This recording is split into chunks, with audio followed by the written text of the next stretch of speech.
ब्रह्म मुहूर्त में उठना चाहिए। देखो, यदि जीवन को सार्थक करना है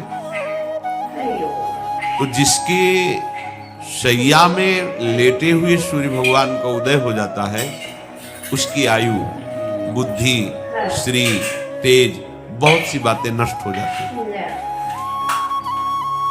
अगर आपको जीवन में चाहे लौकिक उन्नति प्राप्त करनी हो या पारलौकिक,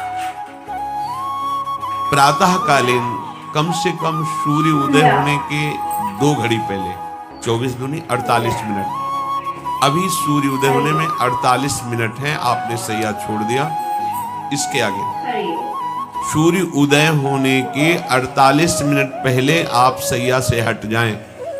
अगर आप रात्रि में जगे हैं तो सूर्य उदय होने के 48 मिनट बाद फिर आप सो जाएं। लेकिन वो जो बीच का समय प्रातःकालीन संध्या भुवन भास्कर भगवान पधार रहे और आप सो रहे हो, तो आपकी आयु, आपका वैभव, आपकी बुद्धि, ये सब नष्ट होने लगती है, पता नहीं चलता। लोग देखो कहां तेजवान चेहरे दिखाई दे रहे हैं, खूब तो सब खा पी रहे हो, खाने पीने क्या तेज एक अलग होता है, भागवतिक तेज अलग होता है। ब्रह्म मुहूर्त में उठे, प्रभु का स्मरण किया, जो 2-4 नाम ही सही, अपने बड़े बुजुर्गों को, गुरुजनों को भावना से प्रणाम किया।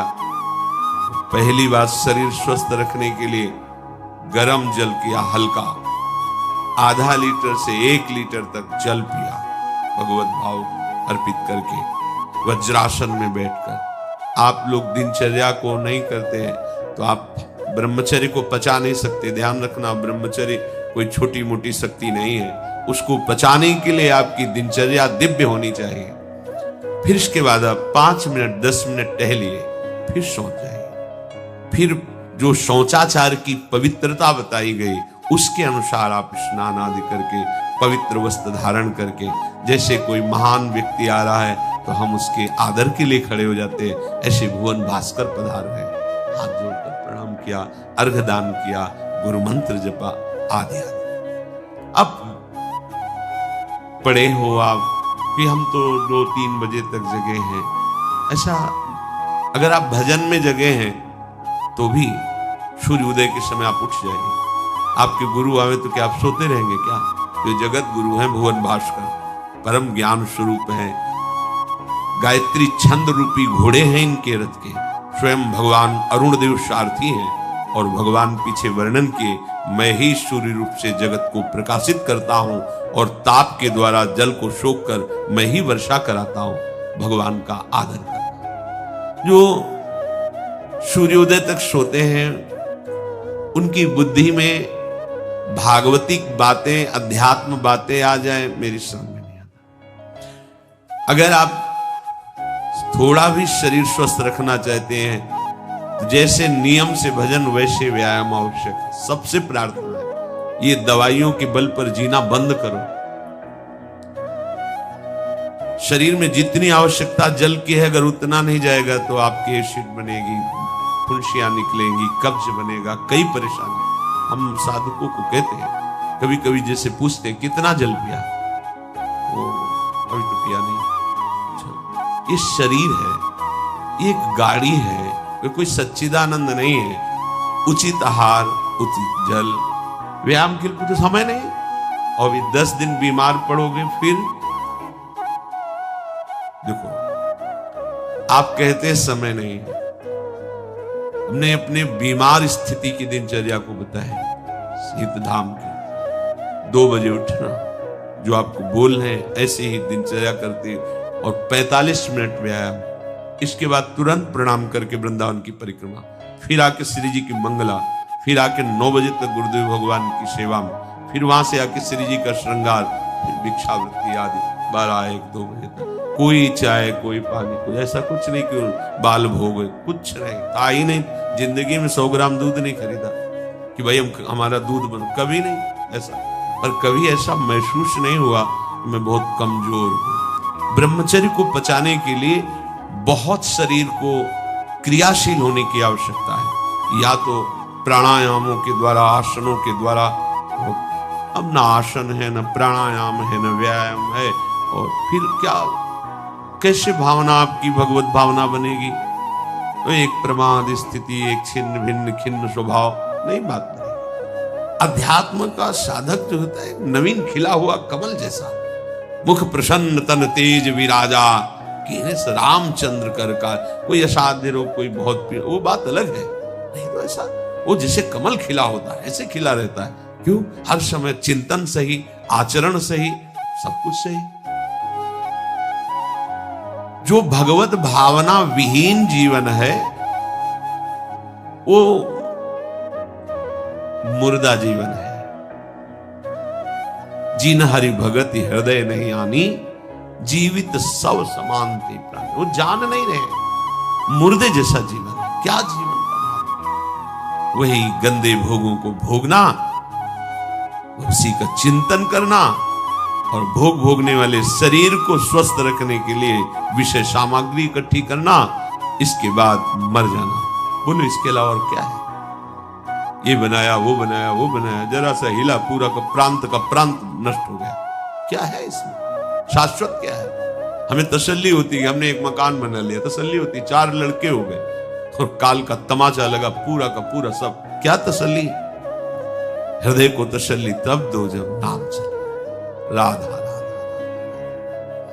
दिनचर्या ही नहीं बन पा रही है आज के नए समाज की, दिनचर्या ही नहीं बन पा रही, भगवत भावना ही नहीं है।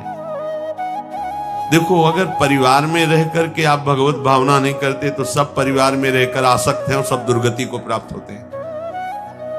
जब तक भगवत भावना नहीं है तब तक सब अविधि पूर्वक है। मान लीजिए सब अविधि, विधि भगवत भावना है। कुछ भी, किसी से भी, कोई भी, बस भगवत भाव, वही आनंद का अनुभव हो जाएगा। अतः उनके द्वारा किया गया देवताओं का पूजन मूल में मैं ही हूं, मेरा ही है, पर वो अविधि पूर्वक है। अविधि पूर्वक का तात्पर्य है कि वो ये नहीं जानते कि इस रूप में सर्व सामर्थ्यशाली भगवान ही विराजमान है। कभी कभी मंत्रों का ज्ञान नहीं होता, पूजन की सामग्री शुद्ध नहीं होती, भाव शुद्ध नहीं होता, इसलिए उनका पूजा सेवा आगे चल करके फल प्रदान नहीं कर पाता। प्रभु कह रहे हैं, मेरे में रिझाने के लिए किसी पूजा सामग्री की या किसी धन संपत्ति की आवश्यकता नहीं।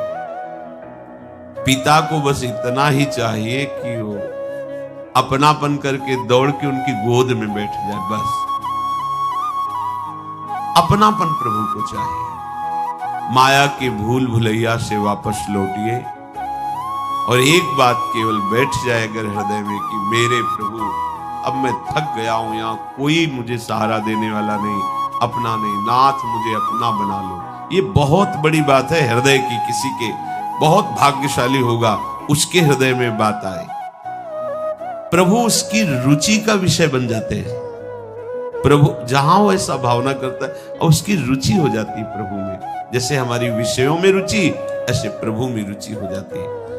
अब वो जो भी करता सब पूजा हो जाती है। ये राह से जल्दी सबको समझ में नहीं आता।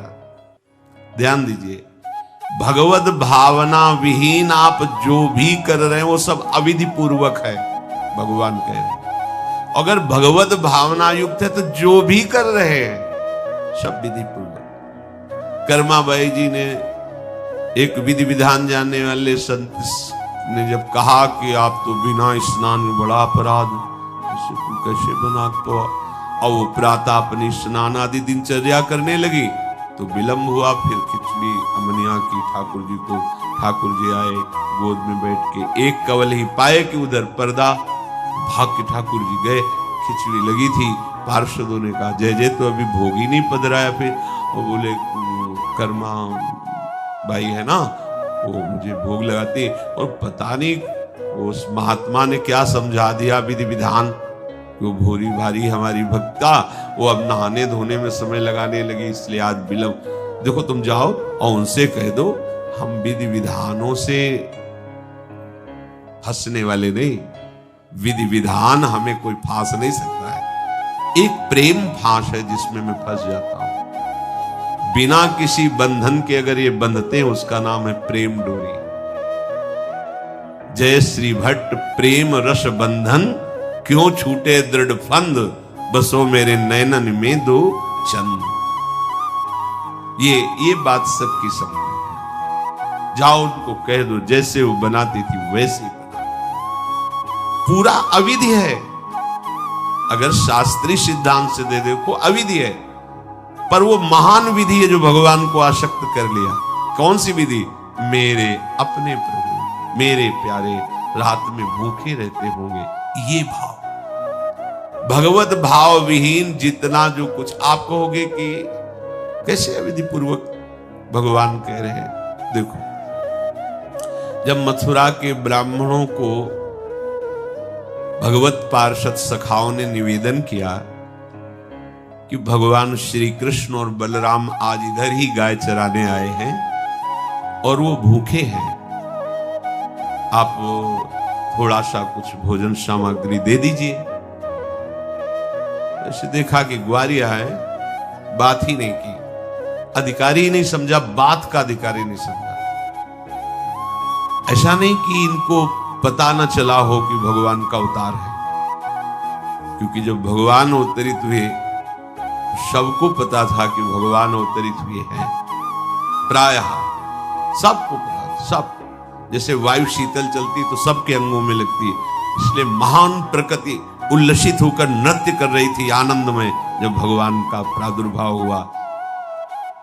और उन्होंने बाद में स्वीकार किया कि मैंने महापुरुषों से सुना था कि भगवान पधारे हैं, और मेरा कितना दुर्भाग्य कि वो स्वयं यज्ञ भोक्ता भगवान आगे जैसे कहे, आम ही सर्व यज्ञानाम भोक्ता च प्रभुरेव च, समस्त यज्ञों का भोक्ता मैं हूं।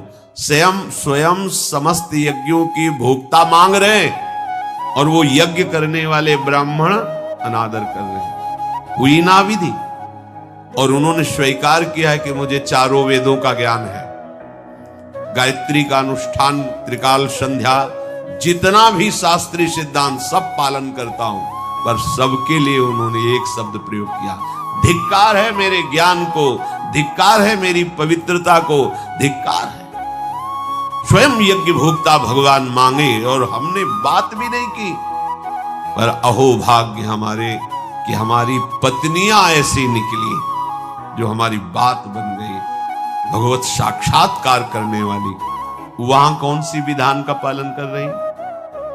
एक ही विधान केवल, अपने श्याम सुंदर मेरे प्रभु। प्रभु की चर्चा सुनकर प्रभु में आसक्ति हुई, आसक्ति ने प्रभु का साक्षात्कार करा दिया। भगवत भावना विहीन बड़े से बड़ा कार्य प्रभु को बिल्कुल पसंद नहीं। दुर्योधन ने दुशासन के महल में ऐसी भोग सामग्रियों का रचना करवाया था कि देवराजेंद्र भी ललचा जाए, और मूल उद्देश्य था कि श्री कृष्ण को रिझा लेंगे, अपने पक्ष में कर लेंगे। प्रभु ने उनसे वार्ता जब संधि की तो उन्होंने कहा कि बिना युद्ध के 5 गांव की बात क्या, सुई के अग्रभाग भी नहीं दे सकता, सुई के अग्रभाग भर भी जमीन नहीं दे सकता। 5 गांव की वो भगवान ने कहा था, ऐसा करो तुम हस्तिनापुर के चक्रवर्ती सम्राट पर बैठे रहो, 5 गांव दे दो पांडवों को, मेरे भक्त हैं, मेरा आदेश पालन कर। उनका सूजी अग्रेण केशवा, सुई की नोक भरने। भगवान चलने लगे तो कहा, आओ प्रसाद पा लीजिए, भोग पा लीजिए, आइए महल में। तो उनका पाया वहां जाता है। यदि पवाने वाले में प्रीति हो या पाने वाले को मिलता ना हो, बहुत भूखा हो, मेरे को भूख नहीं है, तेरे में प्रीति नहीं है, चल दिए। भगवान उधर गए भी नहीं, और गए का भगवत भाव भावित विदुर जी के घर। वहां मांग करके छिलके पाए। देखो, छिलके पवाना विधि है, अविधि है। अभी सेवा अपराध में सुन रहे थे ना, हाँ, अच्छा से अच्छा पदार्थ प्रभु को पवाना, और वो अच्छा पदार्थ तो फेंक रही है। और छिलका पवारे अविधि है, पूरी अविधि है, लेकिन यही सही विधि है, क्योंकि वो है ही नहीं भाव में इतनी ऊंचाई पर डूबी। उन्हें कोई, जैसी विदुरानी जी वैसे ही लालजू महाराज पा रहे, उनको भी शुद्ध नहीं हो, कह रहे वाह बहुत सुंदर, बहुत स्वादिष्ट। वो भाव पवा रही तो वो भी भाव का स्वाद ले रहे। अपने उपास्य देव में प्रियता हो जाना ये सारी विधि है। इसीलिए अपने वृंदावन उपासी जन जो है, वृंदावन रसोपासी, यहां मंत्रों के आदेश से सेवा पदार्थ समर्पित नहीं किया जाता। अमुक मंत्र पढ़ो फिर वो सेवा नहीं, यहां तो राधा राधा राधा। और जब जैसा भाव आया, या ऐसा नहीं कि ये ऐसे ऐसे ऐसे न, जब भाव आया अपने भाव में, भावोत्सवेन भजताम रसकाम धेनु, भाव ये थोड़ा भक्ति का फलस्वरूप भाव होता है। जो प्रभु से विलग भाव करके उपासना की जाती है वो अविधि पूर्वक हो जाती है, और जो भगवत भाव करके की जाती है वो सब विधि मानी जाती है।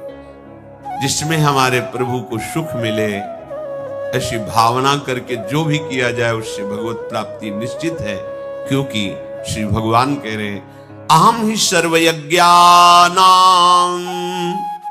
भोक्ता च प्रभुरेव च न तु माम भिजानन्ति तत्वेनातश्च्यवन्ति ते।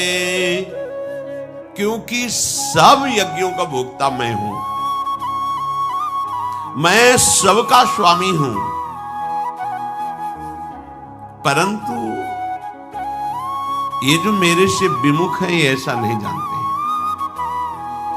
ये मुझे तत्व को नहीं जानते, इसलिए ये अन्य भावना किया करते हैं। जो मेरे को नहीं जानते हैं, मेरे भाव से नहीं है, वो कुछ भी करें उनका पतन ही होता है। बात इसमें यह है कि जब अविनाशी नित्य चिदानंद भाव ही नहीं है तो विनाशी खेल में सत्य भाव से लगोगे तो तुम अविनाशी का विनाश ना होते हुए भी विनाश की सारी लीला सहनी पड़ेगी। जैसे आत्मस्वरूप जो हमारा स्वरूप है उसमें किसी शस्त्र का, मंत्र का, किसी भी दैवी शक्ति का कोई भी बस नहीं है। जो हमारा आत्मस्वरूप कि मंत्रवेत्ता कोई भस्म कर दे, किसी दिव्यास्त्र का संधान करके हमारी आत्मा को छेद भेद दे, अक्लेद्य है, अशोष्य है, अदाय है, फिर भी हम जलते, जलन का अनुभव करते हैं अंतर और बाहर से भी। क्यों? वहां तो बता रहे हैं कि अदाय है, कोई भी ताप आत्मा को स्पर्श नहीं कर सकता, फिर ये जलन क्यों होती है? लगता तो हमें कि मैं अंदर से जल रहा हूं या बाहर से शरीर में अग्नि आदि छू जाए तो ताप लगेगा, क्योंकि हम अपने अविनाशी भाव में नहीं हैं। ध्यान दीजिए, अविनाशी होते हुए भी अविनाशी भाव में ना होने के कारण मुझ अविनाशी तत्व को विनाश की पूरी लीला सहनी पड़ती है, पूरे कष्ट सहने पड़ते हैं। नहीं सहने पड़ते? देखो आप, जन्म मरण मेरा थोड़ी होता है, मेरा स्वरूप नैनम छिन्नन्ति शस्त्राणि नैनम दहति पावकः न चैनम क्लेदयन्त्यापो न शोषयति मारुता, पर हो रहा है। हम जल में डूब के मर सकते हैं, हम वायु के प्रवाह में, हम नाना प्रकार के दुखों के प्रवाह में। क्या हुआ? बोले चूंकि तुम अपने अविनाशी स्वरूप भाव से विलग हो। समझ गए? वही बात यहां श्री भगवान कह रहे हैं कि यदि तुम ये भाव नहीं समझ पा रहे कि सबका भोक्ता मैं ही हूं, सब यज्ञ जितने भी साधन सबका फल प्रभु ही है, मैं सबका स्वामी हूं।